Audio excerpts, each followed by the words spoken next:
Okay, here's where I'd like to start, if it's possible. If we were to look at when you started PFP to where we're at now, and we were to kind of divide up your leadership growth journey into chapters or stages, what would those chapters or stages be? How would you think about those? Stage one would be when I thought I ran good meetings, and then 5 years later found out how terrible they were. But those team members stayed with us, so it was okay. No, man, I mean, stage one was zero intentionality in terms of what I thought the business would become. I just had blind ambition and just stepped out in faith. So that first stage was just, it was just like one step in front of the other, zero strategy, zero planning. Would it just be like hustle? Is hustle the right word, or? Yeah, it didn't feel like that though. Okay. Right? Hustle now feels not so good. But I think back then it was just fun, and it was just do the next right thing. So, but yeah, hustle isn't a bad way to describe that. And that was probably from 2014 to 2016, I would describe that phase. And then we expanded our business from there, but that's phase one for sure. If you think about kind of the subsequent phases, let's give people like a roadmap walking us up to now 2026. Yeah. So 2014, we started. 2016, we expanded for the first time. And that's when I realized, okay, there's more to this business than just fun every day and do whatever we want. 2016 to 2019 really was the period where we started to see things grow at a more rapid rate, hired on more people.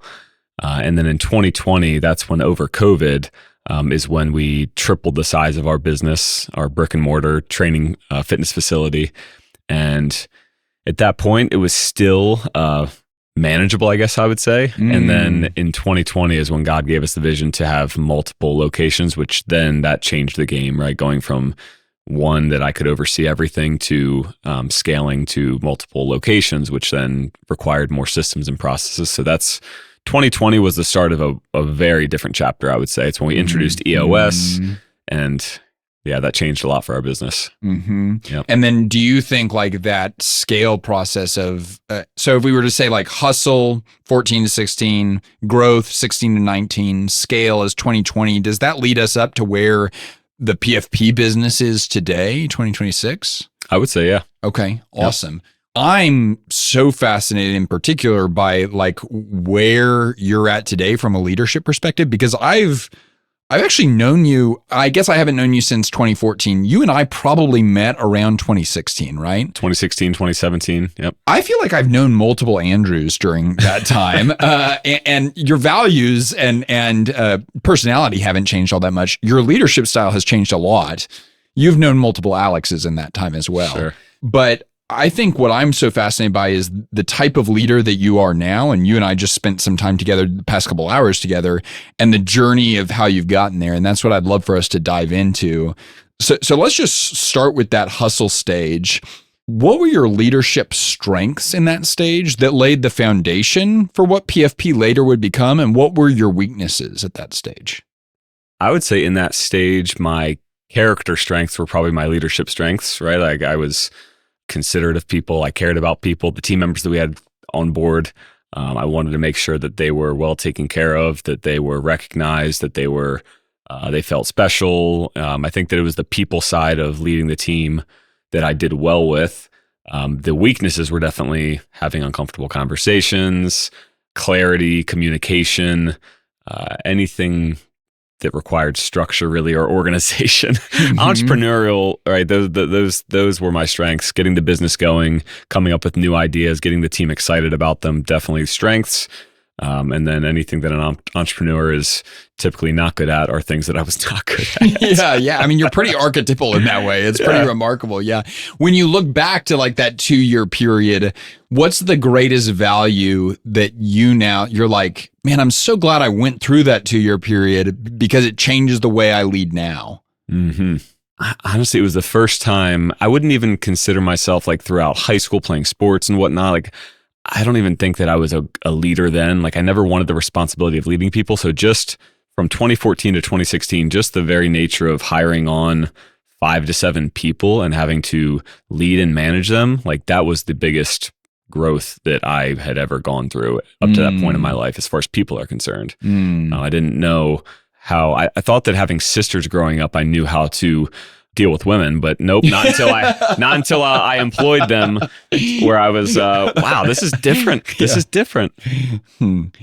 If you think back to that stage, how do you think God was forming you during that time of your life and leadership?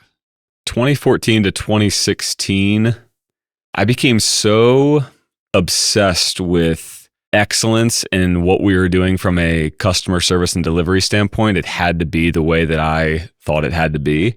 2014 to 2016, I think he was really preparing me to then slowly release control over time because of how hyper-focused I was on control in those first couple of years, I would say. You almost had a environment where you actually were exerting a lot of control, and you're saying like he was preparing you to almost be broken of that? Is that what you're saying? I would say, yeah, because while none of our team members, I don't think felt like I was too much with this, I would have described, and I had one team member that actually did describe this, that there was subtle manipulation in my leadership style where, and I think what he was really alluding to when he shared this with me was, it was the excessive pre-framing. It was the using a little bit too much psychology for what I would have said were the right reasons, but not in a way that the leaders that I would most look up to or admire would ever use it. So I was 24 to 26 years old, or we're talking about that time frame right now. And so, yeah,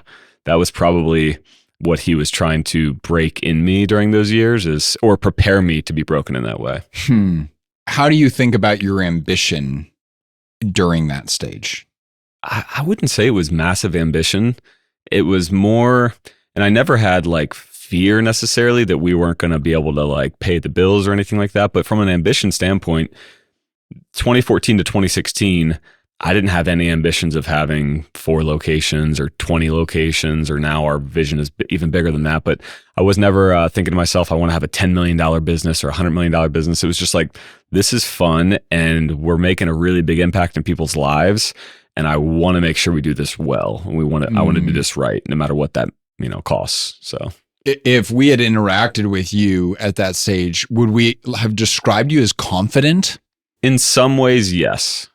Confident about what we were doing and the service we were delivering and the value of it, and even the vision for making an impact. I was very confident in that.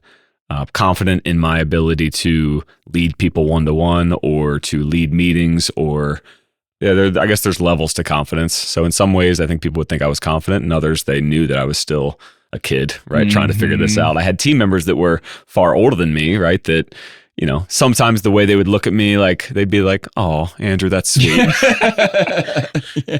thought I had this perfect, right? I thought I was doing this well. How did you grow in confidence, do you think, particularly in those areas that you didn't feel confident? I mean, this, I think we're both similar in this way. I'm an avid learner, right? I love reading. I love growing, love going to conferences. So anytime I recognized my incompetence in an area, and this is probably rooted in insecurity, right? And anytime I recognized incompetence, I would make sure I invested in some sort of a program or a coach or something that would give me the ability to grow in that area. And over time, I've learned, what the Bible teaches, which is his grace is made perfect in our weakness, or his strength is made perfect in our weakness, right? So I've tried as best as I can, and every day it's a journey, but to embrace whenever I feel incompetent in an area now and actually allow the Lord to show up in that versus trying to just grow my way through it. We're now, 10 years removed from the time that we're talking about now. I haven't been in business on my own. I've been in business on my own half that time, right? But I look back to even 5 years ago now for me, and I look back and I'm like, some of the stuff you did was so dumb. Like, I can't believe, and sometimes it's just like, there's a smarter way to do business. Sometimes it's like, man, there were other people on the side of those decisions, on the side of those mistakes, on the side of those like fallibilities and weaknesses. How do you move forward from knowing like the type of leader that you have been in the past and not just feel guilty or burdened by where you've been? Does that question make sense? Yeah, for sure. I think it's the way that an athlete has to move past mistakes quickly. You got to have a short memory. You got to extract the good from the past and then bring that forward into the future, we tend to forget what we should remember and remember what we should forget. And so just knowing that about myself and people in general, like I've never, well, I shouldn't say never. Over these 10 years, one thing I am very grateful for is I've always very quickly after a mistake or bad experience or failure or setback, I'm pretty disciplined at looking back and saying, okay, what did that mean? And then how can I take that and move forward with it? I just have never been someone that has been prone to staying in the past too long in a negative dwelling type of sense. So again, I think that's God's grace more than just Andrew's ingenuity or genius. You know what I mean? Oh yeah, absolutely. Yeah. Praise God. Yeah, actually, it might have been a head injury I had back in high school, but now I forget the past. I love that. Really? I like the God's grace answer a little bit. It could be God's grace too. That's true. Yeah, that's very true. I love that. That's hilarious. Was there any moment in 2014 to 2016 that you look back and you would say like, oh, that was like pivotally challenging, like really, really difficult, like a valley moment? I don't think so. I got engaged in 2015, married in 2016. It was obviously starting a business is not easy by any means, but there were no major challenges. I think that God was really just protecting and preserving us, right? Preserving me. There wasn't anything major that I went through during that time. How long did you and Daniela date before you got engaged? We started dating in 2012. Okay. Got engaged in 2015. Okay, so you had been dating for 3 years. So start a business in 14, engaged in 15, married in 16. That's a lot of life change very, very fast. That's wild. Okay, so then that kind of brings us up to the growth chapter, right? Where describe for us like what actually happened in the business during the growth chapter, and then also give us perspective into what happened in your life during that chapter too. Yeah. I love Andy Stanley talks about when you're the only hot dog shop in town, it's easy to be the best, right? And so I think that while we weren't the only personal training facility in our area, we weren't the only place that was training athletes as our main core competency, we were the only ones that were doing it with a hyper focus on customer service and the experience that people had when they walked in our doors. We were the only ones that were really talking about mindset. Because very quickly after starting it, I knew that I knew that just helping people with their physical health and fitness, while it was life-changing, and I still believe it is, I knew we could impact so much more because when a person comes in for fitness training, for whatever reason, they're very open to mental and emotional coaching as well, and healing and even spiritual. So I think that because of that, because we were so focused on training the whole person and people just had this, it's the Maya Angelou quote, people forget what you did, they forget what you said, but they'll never forget the way you made them feel. That was in the center of all of our trainings for our team, all of our systems. It was all about how do we make sure people feel different when they come in and when they leave. And since we did that and we were so hyper focused on it, it just grew and people referred, and it was, what people said, it was remarkable, right? What they experienced when they would come in. And so it grew, and we probably went from 100 clients in 2015, at the end of 2015, and we expanded up to maybe 350 clients in a matter of just a couple of years. And so, that growth, it was still fairly linear. I wouldn't say we never felt like the exponential growth that a tech startup might feel, right? Like we went from having 5 employees to 12 during that time, which is more than doubling. So we felt it, but again, it wasn't overwhelming. Yeah. And when you, like, if we were to look at 2016, Andrew, and like the way we would describe your leadership in 2016 compared to 2019. So on the back end of that phase, how would you say your leadership changed in that time? Well, we had our first child, so I started to learn a lot about true leadership and what that looks like. Isn't that wild? Yeah, that's a forcing function in some ways. Yeah, it is.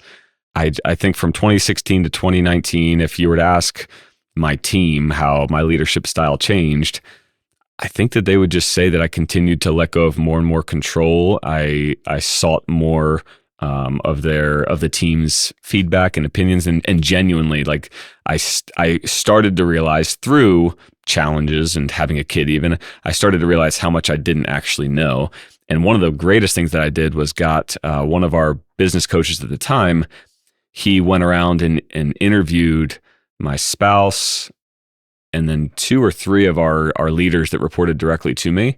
And he interviewed them and asked them all the questions about me, right? To find out where were my blind spots, what were my strengths that I needed to focus more on, what should I stop doing? And I mean, getting some of that feedback was really, really valuable. What were some of the things that were revealed in that feedback, if you don't mind sharing?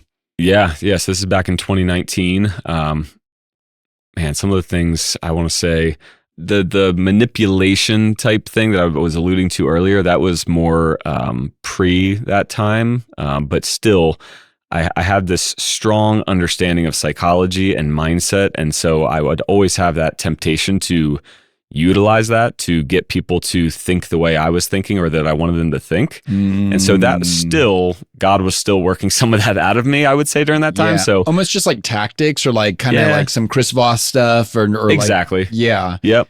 And so it's, but one of the things that I know about you as your friend is like it's not like you're keeping that stuff a secret. Like you're constantly exposing your team and you're like, Daniela, you have to read these books too. And like, 100%, and so they like, no, they're like, you're doing that thing to me right now. Like, and they're like, you're mirroring or framing or like labeling. Well, I think I always have had really, really, really strong convictions about what I believed in the business and about what was in the best interest of our clients or even our team.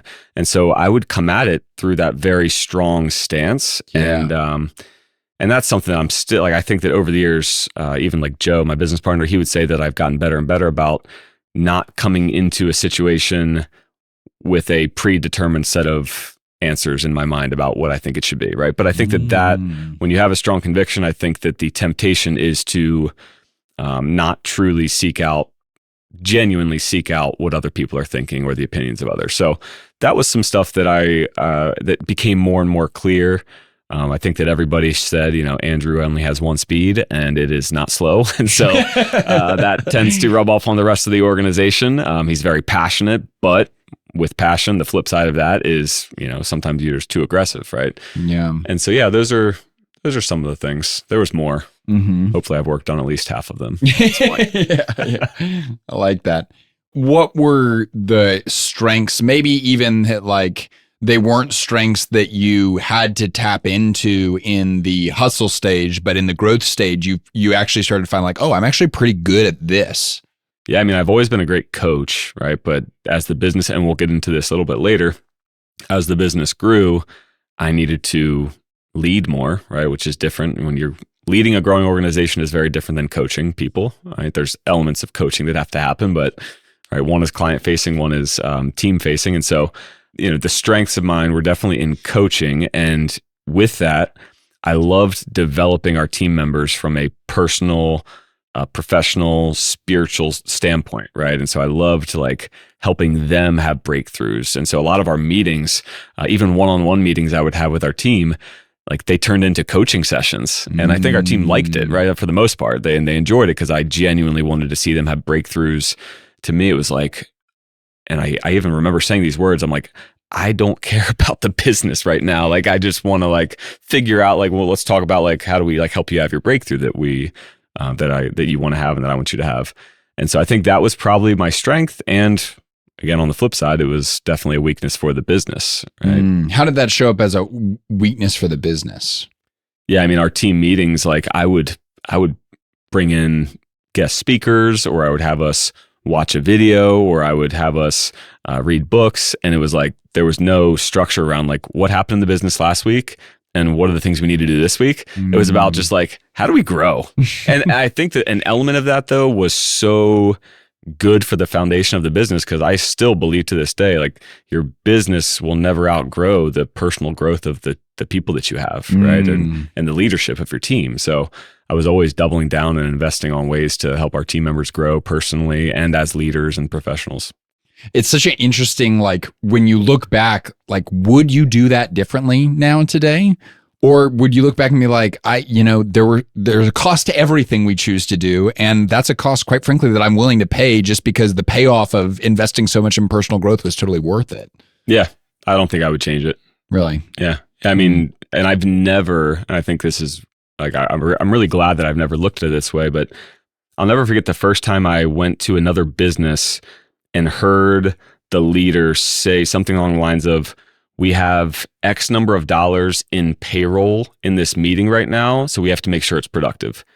And like, it had never dawned on me that when I bring Alex Judd in to talk to our team about owner's mindset, right? Like, never dawned on me like, oh, I'm paying all of our team members right now to hear this. Like, I'm just like, this is just good for the business. Like, why wouldn't we do this? You know, like, yeah. it just never, I never equated like, I'm wasting money on this right now. Or, you know, even if you look at those things as an investment, like, I never just even had the mindset of like, payroll dollars going out the door, or yeah, I don't know why. And you're almost saying that as like a positive thing. I think it was a positive thing. Yeah. To some degree, you could start to have poor financial stewardship there if you're not thinking about where the dollars are going. Sure. Which to me, that was. But if they're going to Alex Judd doing an ownership mentality training, I mean, you would think it's for a good cause, right? That's true. Yeah. Okay, so you talk about shifting to the growth stage, if that's how we're going to describe it. Or no, we're shifting from the growth stage in 16 and 19 to scale in 2020. Did it feel like a tipping point moment? Like literally a line in the sand decision that's made? Like, we are entering a new chapter now? Yes. Okay, can you describe that? Yeah, so when we went and implemented EOS, Entrepreneurial Operating System, we had a guy that came in and shared, basically he pre-framed us in a way that got us thinking this way, right? He said, this is going to change things in your business. Like, there's no two ways about it. Like, this will reveal some of the things that are existing in the business right now that will hold it back. So this implementing a true, and now we actually use more of Path for Growth's operating system that you guys have helped us implement. But regardless of when you implement operationalization into your business to any degree, it's going to expose things. It's going to help you to recognize things that maybe you're tolerating right now, or that are not completely detrimental to the business, but they're probably going to hold you back from growing in a healthy way. And so he told us right off the bat, like, this is going to be a new season for you all. And he had a hunch that some of the ways we were doing things, fly by the seat of Andrew's decisions, weren't going to actually help the business get to where we wanted it to go. So yeah, it definitely was a turning point for sure. Did it feel like a decision that you made? Like, okay, I'm opting into this new chapter now? It did. Yeah. After reading the book Traction, it definitely set me up for that belief that like, this is going to be kind of a new chapter. And so you knew you were kind of opting in. You're saying, I'm going to go through this season of transformation change because our business can go through this. Was it still hard? Oh yeah. Tons of pushback from team members that I believed and still believe were the right people for the team at the time. Like, just really good people, but they did not like accountability. They did not like the structure, and even just implementing a weekly leadership team meeting that had the same structure each time was like, whoa, like, this is different for PFP. Yeah. Was it hard for you, or did you literally have your like buy-in, I've made the decision moment, and then from there you're like, this is the direction that we're going? Yeah, I knew we couldn't keep running things the way that we had been running them. Why? I think that it was definitely too built around me and my decisions and what does Andrew think. And so as the business grew, that just amplified. And remember, a year prior, we had our first kid. So my priorities were starting to shift, right? In terms of what I believed was most important. The beauty of children. That's right. Thank you, Jack. Yeah. And so I was starting to feel that weight of, and we'll get into this, like, I was actually in the wrong seat, right? Running the organization day to day. So that was part of it. And I saw that this was a path to help us as a full team decide who are the right people for different roles. So I kind of sensed that my role would change for sure. But then, yeah, just the idea of having structure, I didn't know what it would feel. If I had known at the time what it was going to feel like to go through the change, I might not have opted in for it. Really? Maybe not, because it really made me question things for a while, especially when we had some really good team members, some really quality coaches that I knew cared about what we were doing. They cared about the clients, and they started to say things like, it's getting too bureaucratic, or it's getting too corporate. We had the word corporate come up so many times. Yeah. And thank God for my business partner, Joe, who challenges things like that. He says, Yeah, but there are things about corporations that are really, really good too. So we should probably look at those, right? Like, yeah, it's like if by corporate you mean organized Yeah, and that's right. like functional, then you might be right. We're getting a little corporate. like, why do I have to run a warm up the same as him? Like, well, But that's interesting though that you say almost like thank goodness for Joe, because it kind of sounds like what you're saying there is if it was just you left to your own devices, the minute you heard the word corporate, you might have balked and been like, oh my gosh, you're so right. I never want to become that. yeah, I'm a high S on the disc. Yeah. So that's kind of like my natural inclination is to like, I want everyone to be happy. Right. And so I would, if I didn't have at the time we were starting to build that structure and those kind of checks and balances where it wasn't just Andrew making all the decisions. If I didn't have other people bouncing decisions off of, then as soon as I would have heard people that were upset, it would have kept me up at night for the next 3 nights. I would have spent way too much time thinking about it and probably would have gone the route of, you know what, we should just kind of go back to the way things were. That might have happened. Who knows? Yeah, sure. Thank God it didn't. How was God forming you in that season and forming you personally? Yeah, this is just about a year and some change after my dad had passed away as well. So I was going through a lot of, I think the way that God was forming me during that season was recognizing more and more the value of time, attention, and family. Like it really was, from 2014 to 2019, my business was everything. It was just like PFP, and it never felt like a burden. It never felt like Tanya, who is the girl that I was doing it hand in hand with for all those first 5 years. Like she would tell you too, like it was just fun, and we chose to be there all the time, and our spouses were supportive of it, and we loved it. But then, like my dad passed away. 6 weeks later, our first child was born.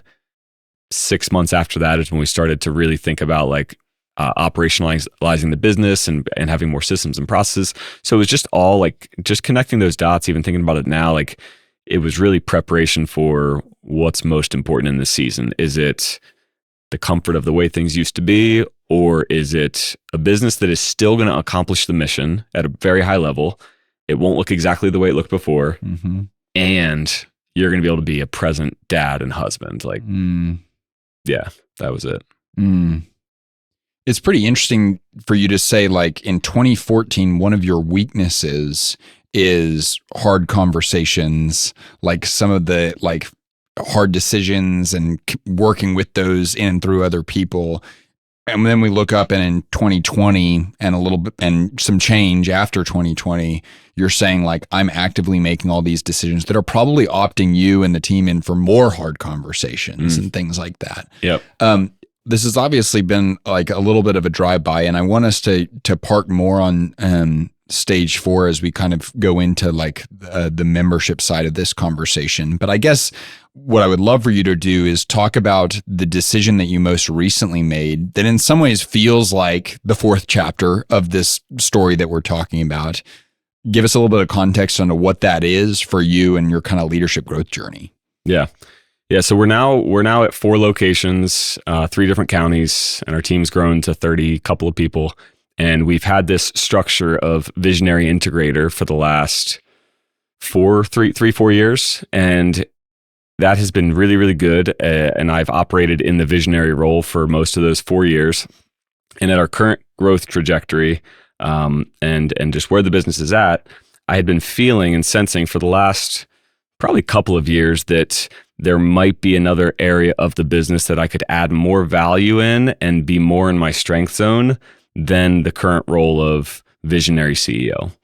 And as we started exploring what that would look like, we started to play around with the idea of restructuring things. What would it look like for Andrew to no longer be the CEO of the gyms? Our vision for PFP, and really we'll just call it the company, the vision is bigger than the 30 gym locations that we're believing that God has in store for us over the next 5 to 7 years. Although that's a big part of the vision, of course. Sure. And so we're believing, and I've always believed that it was bigger than that. I write books. We want to have mastermind groups and coaching programs and have other ways to scale our impact for the the mission and the niche that we're in of impacting student athletes. And so the gyms are the way that we do that physically. And so I've always believed that the vision was bigger, but I never knew what it would look like for us to actually step into those other, we call them pillars, the 4-pillar vision for the gyms, or for PFP. The gyms being one big pillar. And so over the years, since 2018, after I wrote my first book, 2019, I've like dabbled in like the creation of like new products and new business units. And as the gyms have grown though, I've always been pulled back to, okay, now I've got to focus on the most important thing here. Sure. You're kind of saying like, it's like you'd write a book and then it would be book time. And then it was like, okay, now let's focus back on the gym. Focus back on the gyms. Exactly. And it wasn't until the end of last year, 2025, that I felt like the Lord was calling me to slow down big time, take a sabbatical, which I did, and get clarity on what's next, what's the next part of that chapter.